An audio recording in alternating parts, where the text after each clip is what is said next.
Bueno, entonces vamos a seguir trabajando, discutiendo un poquito este trabajo práctico. Ahora cuando se ponga en modo de pantalla completa, vamos a retomar la parte experimental. Bien, habíamos dejado en lo que era el procedimiento experimental, habíamos discutido el balance de presiones que se da en el kit, y ahora vamos a ver cómo procederíamos a trabajar si estuviéramos en el laboratorio. Bueno, arrancamos determinando, el objetivo es determinar la densidad del dióxido de carbono, como dijimos, a temperatura ambiente y presión atmosférica. Para eso lo que vamos a hacer es usar la definición de densidad, que la densidad es la masa sobre el volumen. Vamos a medir la masa de dióxido de carbono en balanza y vamos a determinar el volumen ocupado por el dióxido de carbono, que sería el volumen de la ampolla de Renault, ¿sí? Por eso dice volumen de la ampolla de Renault, y masa de dióxido de carbono, y con el cociente vamos a determinar la densidad del dióxido de carbono a esa temperatura, a la temperatura del laboratorio y a la presión de ese día. Bien, ¿cómo vamos a proceder? Bueno, lo primero que tenemos que hacer es hacerle vacío a la ampolla de Renault. ¿Por qué hay que hacerle vacío a la ampolla de Renault? Porque la ampolla de Renault adentro tiene aire. Entonces yo tengo que sacar todo el aire que está ocupando ese volumen de la ampolla de Renault y reemplazarlo por dióxido de carbono, porque yo quiero determinar la masa del dióxido de carbono, no la masa del dióxido de carbono mezclado con aire, que es decir, nitrógeno y oxígeno principalmente. Entonces, lo que vamos a hacer es usar el tren de vacío, que les expliqué anteriormente. Vamos a conectar la ampolla de Renault a una de las salidas del tren de vacío. Fíjense cómo se encuentra el manómetro en el tren de vacío cuando la bomba está apagada. Y después vamos a prender la bomba, ¿sí? Fíjense que el nivel de mercurio baja. Este robinete que está cerrado ahora está abierto, es decir, le vamos a hacer vacío a la ampolla de Renault. ¿Cómo se hace vacío? Bueno, uno arranca con la bomba apagada, el sistema está el manómetro con el nivel de mercurio ocupando toda la tubería, y fíjense que tengo una de las salidas del tren de vacío abierto a la atmósfera. Cuando uno prende la bomba, empieza a cerrar lentamente, ¿sí? esa llave abierta a la atmósfera. Esta llave también está cerrada cuando hago vacío, en esta posición está abierta, es figurativo esto, y entonces hace vacío en todo, las tuberías y en este pedacito de tubería antes del robinete. Cuando yo abro el robinete va a entrar presión atmosférica, porque esta ampolla Renault está a presión atmosférica.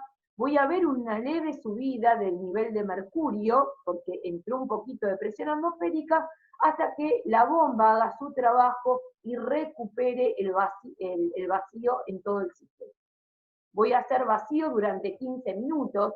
En realidad el 15 minutos es medio anecdótico, porque una vez que yo tengo el nivel de mercurio de la tubería interior en el manómetro igual al nivel de mercurio exterior, significa que el sistema ya está en vacío, es decir, que la ampolla de Renault ya se le hizo vacío, se le sacó todo el aire. Se pone 15 minutos porque muchas veces usamos todas las entradas del tren de vacío para hacer en simultáneo el vacío de varias ampollas de Renault, entonces por eso es que ponemos 15 minutos. Pero una vez que el nivel de mercurio descendió acá en el manómetro de la tubería interior y se igualó a la exterior, ya uno considera que ya se hizo vacío suficiente. Bien, una vez que yo hago vacío suficiente, durante un tiempo ya tengo en la ampolla Renault nada, es decir, vacío, saqué todo el aire que tenía. Lo que voy a hacer es ir a pesar la ampolla de Renault. Primero, ¿cómo se saca la ampolla de Renault del tren de vacío? Primero cierro el robinete, ¿sí? Ya ahí pierdo conexión entre el vacío y mi ampolla. Saco la ampolla y la voy a pesar a una balanza analítica electrónica que tiene una precisión de más o menos 0,01 gramos. Es decir, esta ampolla, no sé cómo sacar esto, me está molestando, está acá. Esta ampolla va a ser pesada con 2 decimales después de la coma. ¿Qué ocurre? Dos cosas importantes a tener en cuenta. Primero, ¿cómo se apaga un tren de vacío que estaba encendido con la bomba prendida? Para poder apagar la bomba de vacío, lo que hay que hacer es primero lentamente abrir una de las salidas que tiene el robinete cerrado, hay que ponerlo lentamente a presión atmosférica. Este nivel de mercurio va a empezar a ascender hasta que llega acá arriba, y ahí uno va a abrir definitivamente todo el robinete, y cuando la bomba está todo el tren de vacío a presión atmosférica, se apaga la bomba. ¿Por qué yo no puedo abrir bruscamente el robinete para que alcance todo presión atmosférica y apagar la bomba? Porque si yo lo abro bruscamente, este nivel de mercurio que está acá abajo va a ascender bruscamente porque va a entrar presión atmosférica rápidamente. Entonces, esto va a subir rápidamente por esta tubería y se puede llegar a producir la rotura del manómetro por ese aumento brusco de presión.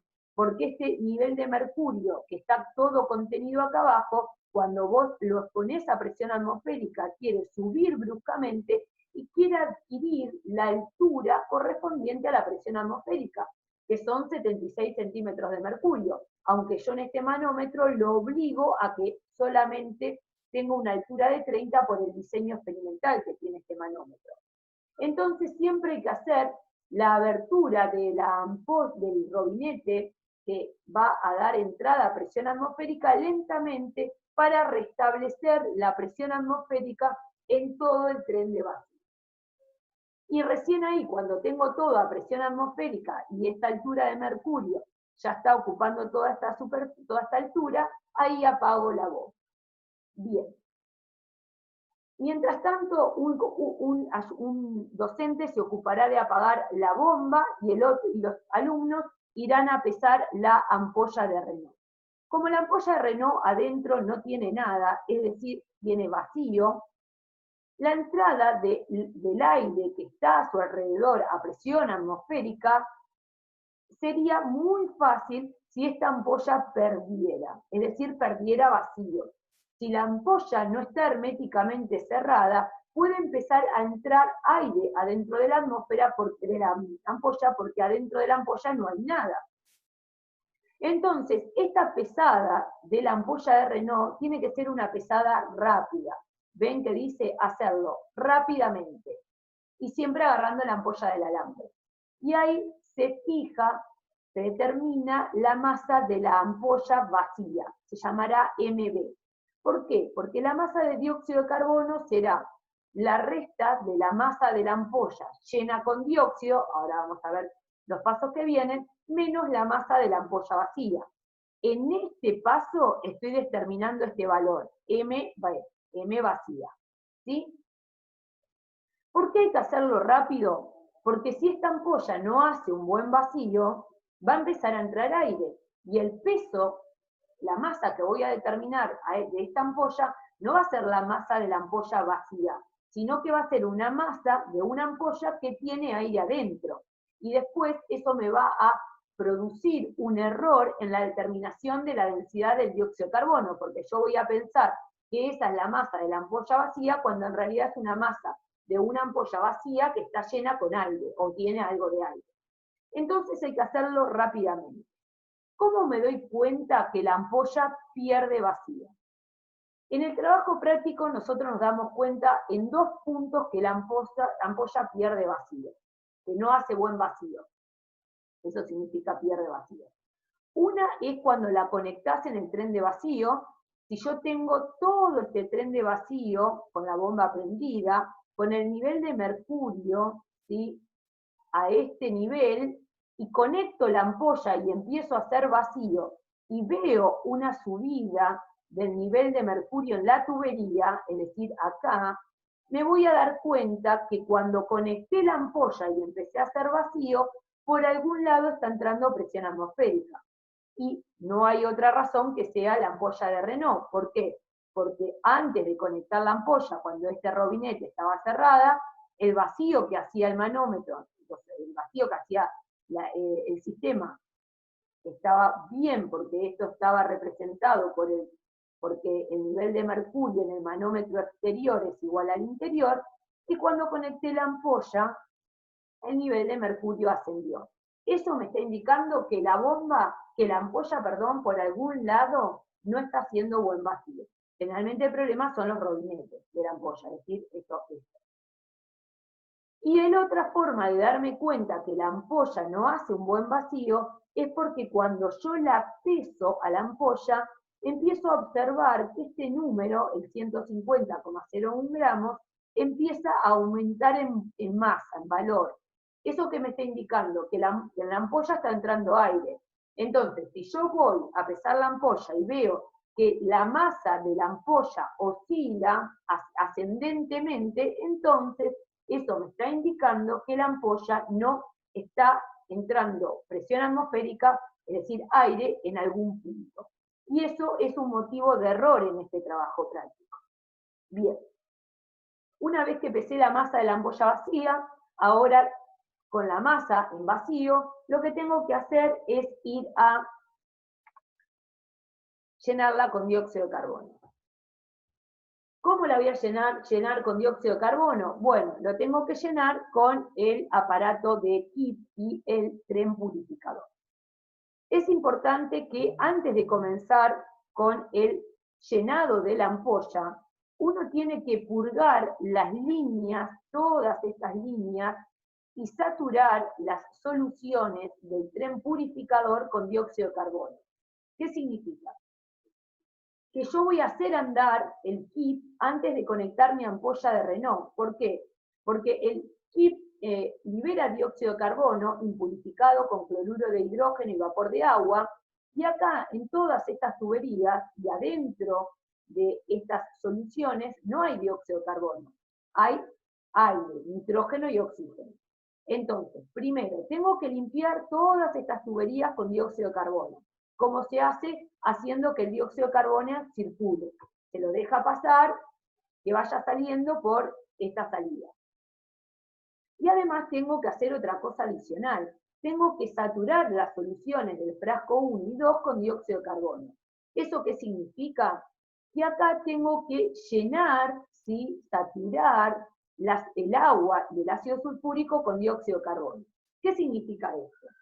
Saturar una solución significa que tengo que agregarle la máxima cantidad, ¿sí? Tengo que agregar la cantidad de esa sustancia con la que quiero saturar, la máxima cantidad hasta que no pueda seguir incorporando más. Los gases tienen una cierta solubilidad en el solvente que los contiene, y lo que tengo que hacer es llegar a la máxima concentración de gas en esa solución.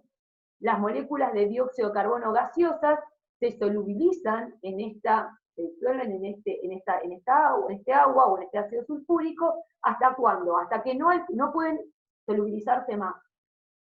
Eso significa que se saturaron. Entonces, toda molécula de dióxido de carbono que entre a este agua o a este ácido sulfúrico, cuando ya esté saturada la solución, va a salir, no se va a quedar retenida. ¿Por qué? Porque ya el agua o el ácido sulfúrico retuvo la máxima cantidad que podía de esa molécula. Por eso, como yo voy a saturar en dióxido de carbono, toda molécula de dióxido de carbono que pase a esta solución saturada en dióxido de carbono va a salir, no va a quedar retenida. El cloruro de hidrógeno sí va a quedar retenido porque no va a estar saturada, pero el dióxido de carbono sí. Entonces, este es el trabajo que tengo que hacer previamente antes de conectar mi ampolla de Renault que estaban vacíos. Se purga el KIP y el tren purificador durante unos 10 minutos, y después lo que se hace es empezar a llenar la ampolla de Renault una vez que me aseguré que todo el dióxido de carbono está saturando tanto mi línea como el agua y la solución de ácido sulfúrico concentrado. Bien, ¿cómo se hace el llenado? Bueno, acá es importante cómo se abren los robinetes en el kit. Primero hay que abrir el robinete 1. Cuando uno abre el robinete 1, lo que hace es que todo ese dióxido de carbono que se había concentrado acá y que quiere salir, empiece a salir. Ay, perdón. ¿Qué vamos a observar? Vamos a observar un burbujeo suave de dióxido de carbono en el frasco 1 y en el frasco 2. Y el frasco 3 son unas piedritas de sílice, entonces no es líquido sólido eso. Entonces el burbujeo del gas se va a ver tanto en el frasco 1 como en el frasco 2. Cuando el dióxido de carbono empieza a salir y acá se empieza a ver un burbujeo suave de dióxido, vamos a ver que la columna de ácido clorhídrico acá descendió y acá subió. ¿Por qué? Porque bajó la presión de dióxido de carbono acá en este balón, entonces, como bajó, deja que el ácido clorhídrico suba para que siga reaccionando más carbonato de calcio y ácido clorhídrico y producir más dióxido de carbono. Eso lo pueden ver con el balance de presiones que charlamos anteriormente. Entonces, abro este robinete 1, empieza el burbujeo lento de dióxido de carbono, que ya estaba previamente saturadas tanto el agua como el ácido sulfúrico concentrado en dióxido, y luego voy a abrir el robinete 2. Cuando yo abro el robinete 2, el dióxido de carbono se encuentra contra una presión 0, porque acá tengo vacío. Entonces ahí van a ver cómo empieza un burbujeo brusco de dióxido de carbono en este frasco y en este frasco, y se escucha incluso la entrada del gas dentro de la ampolla de Renault. Van a escuchar cómo hace un ruido porque está entrando gas a un lugar que no hay nada, porque hay vacío. ¿Qué ocurre? Cuando el gas empieza a salir, antes de abrir el robinete 2, el burbujeo es lento. Cuando yo abro el robinete 2, que el gas sale contra una presión de vacío, el burbujeo es brusco. ¿Por qué? Porque empieza a burbujear bruscamente porque no tiene ninguna presión de resistencia, ¿se comprende? Después, cuando abro el robinete 3, ya se empieza a exponer la salida del gas a la presión atmosférica y el burbujeo empieza a restablecerse, siendo cada vez más lento, lo que estaría indicando que el dióxido de carbono está tendiendo a tener una presión que es la presión atmosférica. Siempre para que el gas salga tiene que tener una presión levemente superior a la atmosférica, porque si no nunca va a salir, va a quedar en equilibrio el sistema. Para que salga tiene que ser levemente superior a la atmosférica. Van a ver que después de ese burbujeo brusco se va haciendo un burbujeo cada vez más lento del dióxido de carbono en estos dos frascos, y lo que está ocurriendo es que el sistema está tendiendo a la presión atmosférica. Siempre el sistema trabaja con una presión levemente superior a la atmósfera. Entonces lo que hago es dejar que el dióxido de carbono circule por esta ampolla durante 15 minutos aproximadamente. ¿Por qué durante 15 minutos? Lo que hace uno es asegurarse de que todo el dióxido de carbono está limpiando esa ampolla y está barriendo todo lo que pudo haber quedado si se me entró aire o lo que sea. Entonces, una vez que lo dejo llenándose con dióxido de carbono, en realidad no se llena, sino que el dióxido de carbono hace un circuito de que sale por acá, burbujea, sale por esta tubería, burbujea, sale por esta tubería, termina de sacar el vapor de agua que quedaba acá con la sílice y entra a la ampolla de Renault y sale hacia el exterior.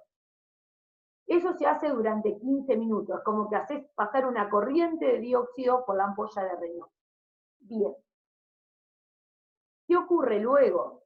Bueno, lo que ocurre es que una vez que uno estuvo durante 15 minutos haciendo esto, lo que hace es asegurarse, es cerrar la ampolla. Estoy pensando si tenía el micrófono lo suficientemente alto para que me escuchen, espero que sí.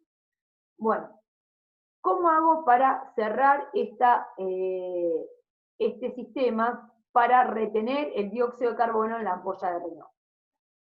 El cerrado de los robinetes es al revés de como lo abrí. Primero se cierra el robinete 3, es decir, que el dióxido de carbono sigue entrando a la ampolla de Renault, pero ya ahora no puede salir porque cerré el robinete 3, es decir, como que estoy metiendo dióxido de carbono a sobrepresión. Después se cierra el robinete 2 y finalmente se cierra el robinete 1. Importante, como yo acá cerré primero el robinete 3 y entró dióxido de carbono a sobrepresión, lo que tengo que hacer, como yo voy a determinar la densidad del dióxido de carbono a presión y temperatura del laboratorio, yo tengo que tratar de que la presión que me queda dentro de la ampolla de Renault sea la misma que la presión atmosférica. Para eso es muy importante que cuando yo separo la ampolla de Renault de todo el aparato de Kip y el tren purificador, le dé una vuelta de robinete de 180 grados. ¿Para qué? Para que todo el dióxido de carbono que estaba en exceso adentro de la ampolla de Renault salga al exterior y se iguale la presión atmosférica adentro y afuera de la ampolla de Renault. ¿Qué significa esto? Cuando yo cierro la ampolla de Renault, el robinete 2, tengo dióxido de carbono a sobrepresión, a una presión por encima de la presión atmosférica. Como yo tengo que conocer la presión que está dentro de la ampolla de Renault, porque la densidad se da a presión y temperatura determinada, lo que hago es llevarlo a presión atmosférica. ¿Cómo lo llevo? Le doy una vuelta de rosca de uno de los robinetes. La cantidad de moléculas de dióxido de carbono que van a salir van a ser las suficientes como para que la presión baje y se iguale a la presión atmosférica. ¿Hasta cuándo van a salir moléculas de dióxido de carbono? Hasta que la presión adentro de la ampolla de Renault sea igual a la de afuera. Si las presiones son iguales, no tienen por qué ni entrar ni salir nada, salvo que se produzca un proceso de difusión, pero como el tiempo en el que trabajamos es muy corto, por eso hay que hacer una vuelta completa del robinete rápido, no va a haber ningún fenómeno de difusión, de entrada de nitrógeno y oxígeno adentro de la ampolla de Renault. Una vez que yo me aseguro que la presión adentro de la ampolla de Renault se iguala a la presión atmosférica, voy a ir a pesar la ampolla de Renault llena. Acá les puse un ejemplo, me dio 150,87. Esta es la masa de la ampolla llena de dióxido. Ahora yo no voy a ir desesperadamente rápido a pesar la ampolla. ¿Por qué? Porque no va a entrar aire adentro de la ampolla de Renault porque está todo a presión atmosférica. A diferencia de cuando hacía vacío, que tenía que ir a pesarla rápidamente porque no había nada dentro de la ampolla, entonces si la ampolla no hacía buen vacío, podía entrar aire porque estaba a presión exterior en la ampolla mucho mayor que la de interior, que no hay nada. Acá no tengo que tener esa precaución porque está todo a presión atmosférica, cuando le di la vuelta del robinete totalmente, que fue lo que les expliqué recién. Pero sí tengo que tener mucho cuidado de cómo la agarro a la ampolla. La tengo que agarrar desde el alambre porque si yo le deposito grasa, fíjense que la masa de la ampolla vacía era 150,01 gramos. Y fíjense que la masa de la ampolla llena es 150,87. Si yo la agarro con mis dedos y le deposito suciedad, voy a estar poniendo una masa extra que no es la masa de dióxido de carbono en ese peso y voy a estar cometiendo un error en la pesada. Por eso hay que tener mucho cuidado de no depositarle grasa en esta parte del trabajo práctico. Voy a determinar la masa de dióxido de carbono adentro de la ampolla, que va a ser la masa de la ampolla llena, que es la que pesé acá, y menos la masa de la ampolla vacía, que es la que pesé cuando hice el vacío en la ampolla de Renault. Eso me dio 0,86 gramos, es decir, que adentro de esta ampolla tengo 0,86 gramos de dióxido de carbono. Ahora, para seguir buscando mis datos experimentales, que es el volumen de la ampolla para poder calcular la densidad, lo que tengo que hacer es ver cuál es el volumen de la ampolla, porque los gases ocupan todo el volumen del recipiente que los contiene. Entonces, yo si conozco el volumen de esta ampolla de RNA, voy a poder determinar el volumen que ocupaba el dióxido de carbono en esta experiencia. Es muy importante, siempre yo les digo a mis alumnos que es muy importante que ustedes diferencien qué datos experimentales miden y qué datos calculan en un trabajo práctico.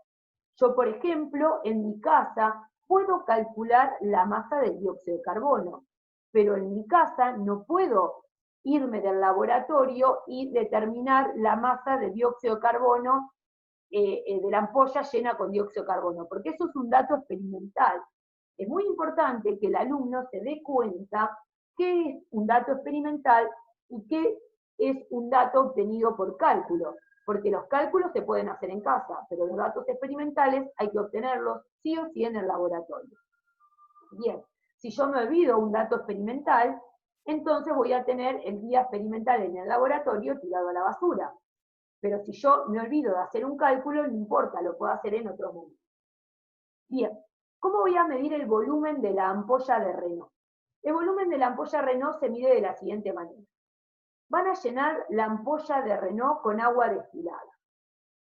Y es muy importante que esa ampolla de Renault no quede con aire, porque la densidad del aire es distinta a la densidad del agua, entonces no va a pesar lo mismo una ampolla de Renault que tiene todo agua a una ampolla de Renault que tiene agua y aire.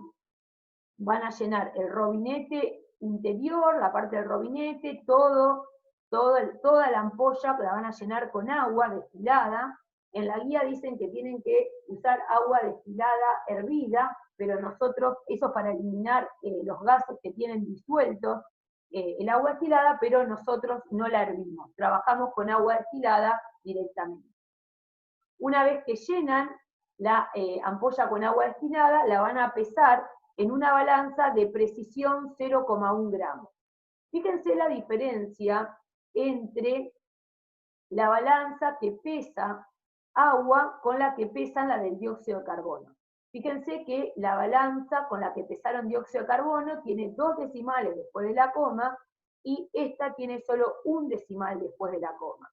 ¿Por qué? Por 2 motivos. Primero, las balanzas tienen un límite máximo de peso, que si yo le pongo un peso mayor a eso, la balanza se descalibra y se daña. Siempre hay que mirar eso cuando uno trabaja con una balanza. Y después, para una masa tan grande, fíjense que la masa que pesé acá de dióxido son 0,86 gramos, y acá estoy pesando 660,3 gramos de la ampolla más el agua. Es decir, es una masa muy grande. Entonces, no es necesario tener una balanza que pese con muchos decimales, porque estoy pesando una masa grande. En cambio, para el dióxido de carbono necesito una balanza que pese con más decimales, porque estoy trabajando con masas pequeñas. Una vez que peso la balanza, la ampolla de Renault, voy a calcular la masa de agua que tiene esa ampolla de Renault. ¿Cómo? Será la masa de la ampolla llena con agua menos la masa de la ampolla vacía, esa masa de ampolla de Renault vacía que fue la primera masa que pesamos en nuestro trabajo experimental. Eso me da 510,2 gramos, mientras que la masa de dióxido era 0,86 gramos, la de agua era 510,2 gramos. Ahora, ¿cómo voy a calcular el volumen del dióxido de carbono a partir del dato de la masa del agua? Entonces, lo que vamos a hacer es lo siguiente: vamos a calcular el volumen de la ampolla, el volumen de la ampolla usando la definición de la densidad. La densidad del agua es masa de agua sobre volumen de agua. La masa de agua es este valor que obtuve acá, 510,2 gramos. Y la densidad del agua la voy a sacar de unas tablas que le vamos a dar a los alumnos. Son tablas donde están registradas las densidades del agua a presión atmosférica a distintas temperaturas. Bien, supónganse que la temperatura en el laboratorio de ese día eran 20 grados, entonces voy a buscar el valor de la densidad a la temperatura de 20,0 grados, ¿sí? Y me va a dar este valor. Entonces, voy a calcular que la masa de agua es la que medí en la parte anterior, que era esta, 510,2 gramos. Voy a usar el dato que me da la tabla, que era 0,9982 gramos por mililitro, y así voy a calcular el volumen que ocupaba esta agua, que es lo mismo que el volumen que ocupaba el dióxido de carbono, porque el dióxido de carbono ocupa todo el recipiente que lo contiene. Bien. Entonces voy a decir que como el volumen del agua, porque ocupó toda la ampolla de Renault, el agua, es igual al volumen del dióxido de carbono, que estaba ocupando todo el volumen de la ampolla de Renault, entonces el volumen de mi dióxido de carbono era 511,1 mililitros, el mismo que ocupó el agua.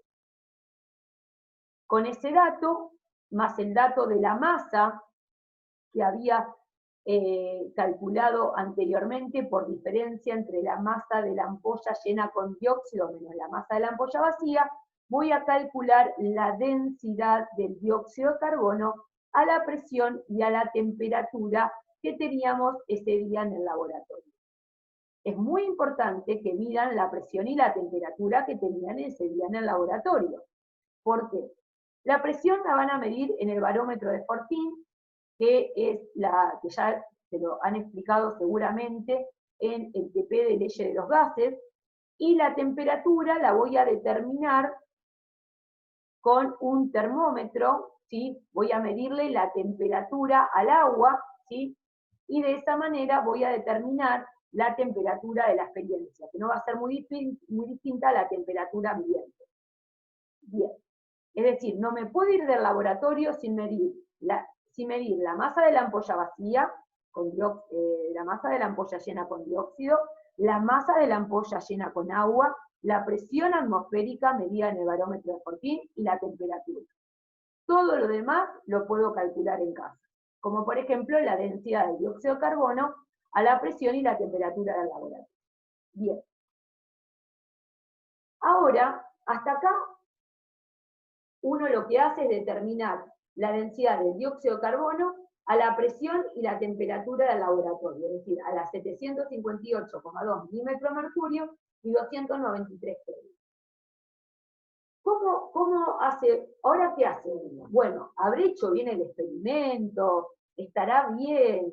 Uno empieza a preguntarse el error que tiene la determinación de la densidad de este dióxido de carbono por este método. Entonces, lo que hace uno, imagínense que yo tendría que ir a calcular el error absoluto y el error relativo de este experimento. Pero yo tendría que ir a una tabla donde me digan cuál es el valor de la densidad del dióxido de carbono, me digo a 758,2 milímetros de mercurio y temperatura 293 Kelvin. Es decir, deberíamos tener millones y millones de tablas con las combinaciones posibles de temperatura y presión que ocurren en la vida. Entonces, lo que hacemos es, lo que se hace en la literatura, es tabular, es decir, medir determinados parámetros en determinadas condiciones experimentales. Si uno va a buscar la densidad, va a encontrar la densidad del dióxido de carbono en condiciones normales de temperatura y presión. Entonces, lo que vamos a hacer nosotros es calcular a partir de nuestro resultado de densidad experimental el valor de una densidad en condiciones normales de temperatura y presión, es decir, a presión en una atmósfera y temperatura 273 Kelvin. Entonces, acá sí o sí tenemos que usar la suposición de comportamiento ideal. Tenemos que suponer que nuestro dióxido de carbono se comporta idealmente para poder hacer este cálculo. En el resto del trabajo práctico esto no hay que hacer ninguna suposición de comportamiento ideal. A diferencia del TP de Víctor Meyer, donde se hace suposición de comportamiento ideal en todo el trabajo práctico, acá no se hace ninguna suposición, salvo cuando vamos a calcular esta parte que es comparar el valor obtenido en la experiencia con el valor tabulado en condiciones normales de temperatura y presión.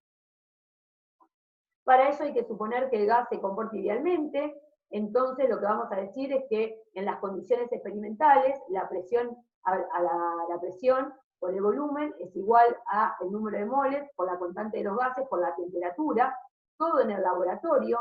Vamos a decir que en condiciones normales de temperatura y presión, la presión en condiciones normales de temperatura y presión por el volumen es igual a N por R por T.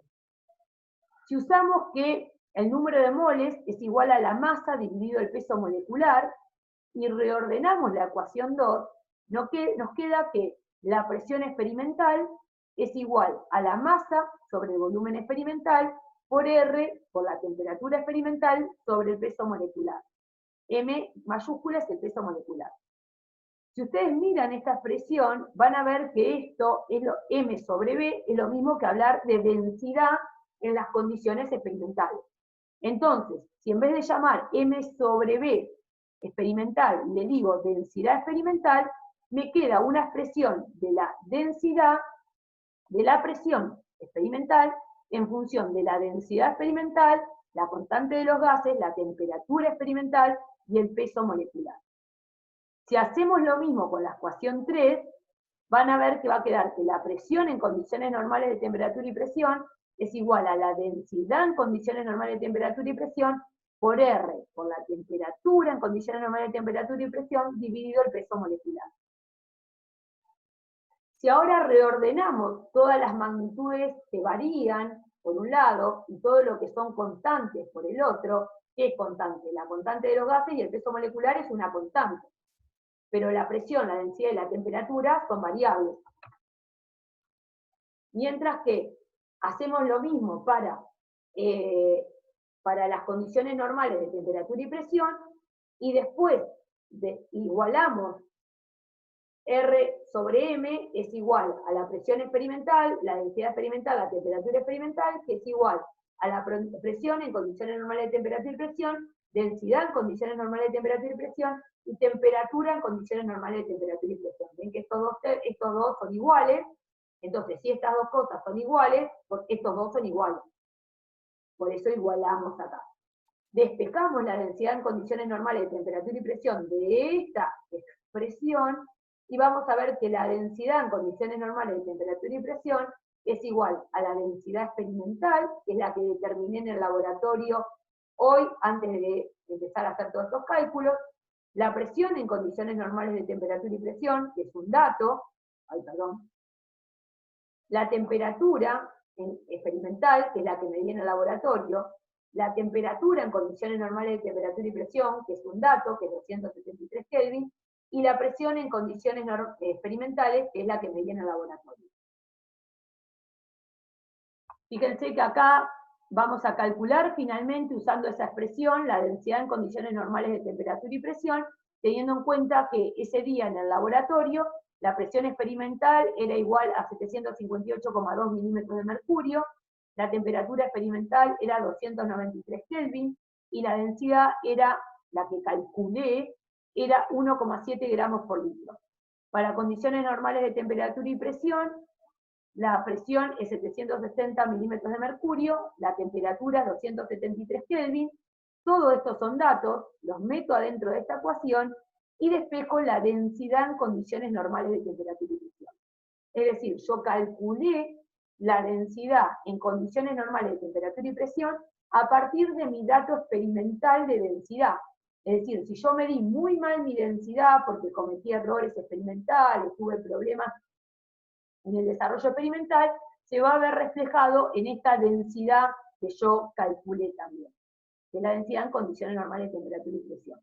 Lo que uno hace después es calcular el error absoluto y el error relativo porcentual, utilizando como valor verdadero el que está reportado en la literatura, que la densidad en condiciones normales de temperatura y presión es 1,9 gramos por litro, la que yo medí fue 1,8, y calculo el error absoluto y el relativo porcentual, y ven que me dio un 5% de error. Lo que me está indicando es que he cometido un error muy bajo en la determinación de la densidad de dióxido de carbono en trabajando, midiendo masas y volúmenes como lo hicimos experimentalmente. Un 5% de error es un error bajo, lo que me está indicando que medir la masa del dióxido de carbono y el volumen y calcular la densidad como lo hacemos en el trabajo práctico, nos lleva a cometer un error no tan alto, sí, un buen error, es decir, que podríamos usar este método para determinar la densidad de un gas. Bien. Acá les dejo un link de YouTube para que puedan ver cómo se arma el aparato de KIP, y bueno, y seguramente podrán discutir después con sus ayudas, con el profesor, el jefe de trabajo prácticos que le corresponde y los ayudantes, los errores que se cometen en este tipo de trabajo práctico, dependiendo los problemas experimentales que tenemos. Bueno, espero que les haya servido y bueno, no más por decir. Bueno, muchas gracias y hasta luego.